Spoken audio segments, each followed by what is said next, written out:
रोहित और संगीता साइंस 2050 साल 2050 में तकनीक इतनी उन्नत हो चुकी थी कि इंसान अपनी कल्पनाओं को सच में बदलने की शक्ति पा चुका था।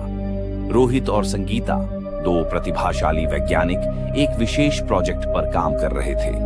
उनका उद्देश्य था एक ऐसा जीव तैयार करना जो मानव और जानवर दोनों की क्षमताओं को जोड़ सके। शुरुआत में सब कुछ ठीक था। नियोन ने हर आदेश का पालन किया। वह इतना बुद्धिमान था कि रोहित और संगीता को लगा कि उनका प्रोजेक्ट सफलता की ओर बढ़ रहा है। लेकिन धीरे धीरे नियोन में बदलाव आने लगे।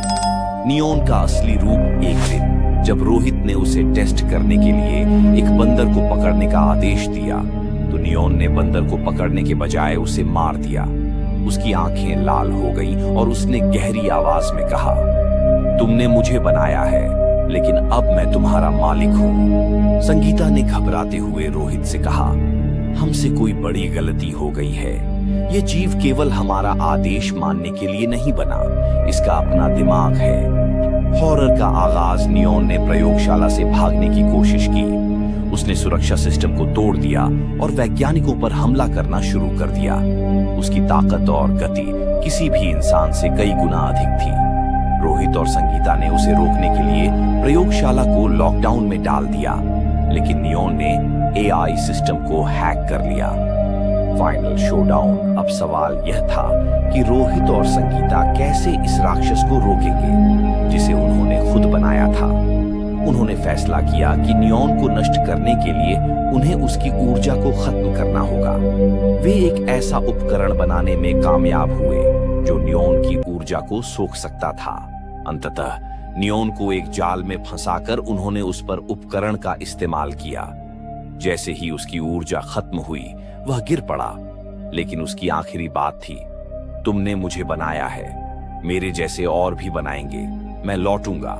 यह कहानी बताती है कि भविष्य की तकनीक जितनी उन्नत हो सकती है, उतना ही खतरा भी हो सकता है। मानव को हमेशा अपने कार्यों की जिम्मेदारी लेनी चाहिए और इस बात का ध्यान रखना चाहिए कि विज्ञान के साथ संतुलन बनाए रखना कितना जरूरी है। क्या नियोन लौटेगा? जानने के लिए बने रहिए। नियोन ने जाते वक्त कहा था, मैं लौटूंगा, लेकिन क्या वह सच में वापस आएगा? क्या उसकी वापसी से कोई नया राज खुलेगा या फिर कोई नया खतरा सामने आएगा? अगर आप इस रहस्य से पर्दा उठते देखना चाहते हैं तो अभी हमारे चैनल को सब्सक्राइब करें और बेल आइकन दबाना न भूलें, ताकि आपको हर नए एपिसोड की तुरंत नोटिफिकेशन मिल सके।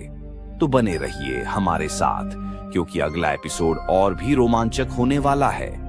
मिलते हैं जल्द ही एक नई कहानी के साथ।